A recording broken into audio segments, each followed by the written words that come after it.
Welcome students.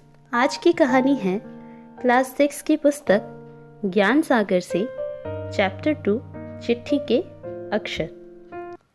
ये कहानी है महिपाल सिंह नामक एक व्यक्ति की, जो पहले एक फौजी थे और बाद में एक अखबार के संपादक बने। लेकिन सोचने वाली बात यह है कि आखिर महिपाल जी के जीवन में ऐसी क्या घटना घटी होगी जिससे वे एक फौजी से संपादक बन गए और उनके प्रति लेखक के मन में इतना सम्मान भाव आया। तो कहानी कुछ इस प्रकार है। लेखक को एक सुबह डाक के माध्यम से एक चिट्ठी मिली। उस चिट्ठी में एक अखबार के संपादक ने लेखक को कविता भेजने की सिफारिश की थी। चिट्ठी के नीचे संपादक का नाम भी लिखा था, जो था महिपाल सिंह। चिट्ठी की लिखावट बहुत सुंदर थी। लेखक को चिट्ठी पढ़कर और उसके अक्षर देखकर बहुत खुशी हुई और अगले दिन उन्होंने कविता छपने के लिए भेज दी। लेखक की कविता उस अखबार में छप गई। फिर लेखक ने अपनी दूसरी कविता भी भेजी और वो भी अखबार में छपी। इसके बाद लेखक बराबर कविता छपने के लिए भेजते रहे। संपादक महिपाल सिंह भी लेखक को चिट्ठियां लिखते रहते थे। इस तरह लेखक और महिपाल सिंह दोनों के मन में एक दूसरे के लिए प्रेम और सम्मान भाव उत्पन्न हुआ। एक बार महिपाल सिंह ने लेखक को अपने घर आने का न्योता दिया। लेखक भी महिपाल सिंह से मिलना चाहते थे। कुछ समय बाद लेखक एक शादी में सम्मिलित होने उधर गए तो वे महिपाल सिंह से मिलने चले गए।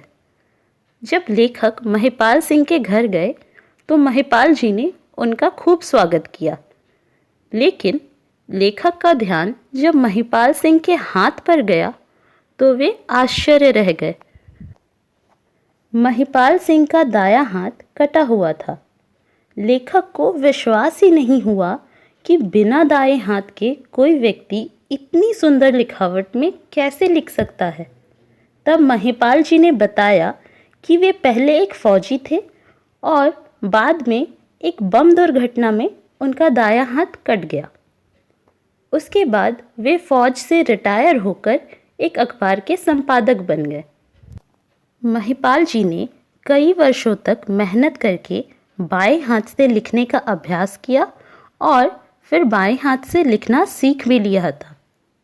केवल लिखना ही नहीं सीखा था, बल्कि बहुत सुंदर लिखावट भी सीखी थी। महिपाल जी की मेहनत और इच्छा शक्ति देखकर लेखक उनसे बहुत प्रभावित हुए।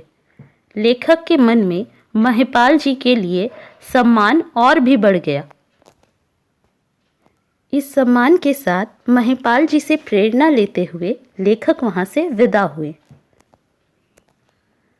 इस तरह हमने ये देखा कि इस कहानी के मुख्य पात्र महिपाल सिंह बहुत ही परिश्रमी और दृढ़ इच्छा शक्ति वाले व्यक्ति हैं, जिन्होंने अपना दायां हाथ खोने पर भी जीवन में हार नहीं मानी और संघर्ष करते रहे।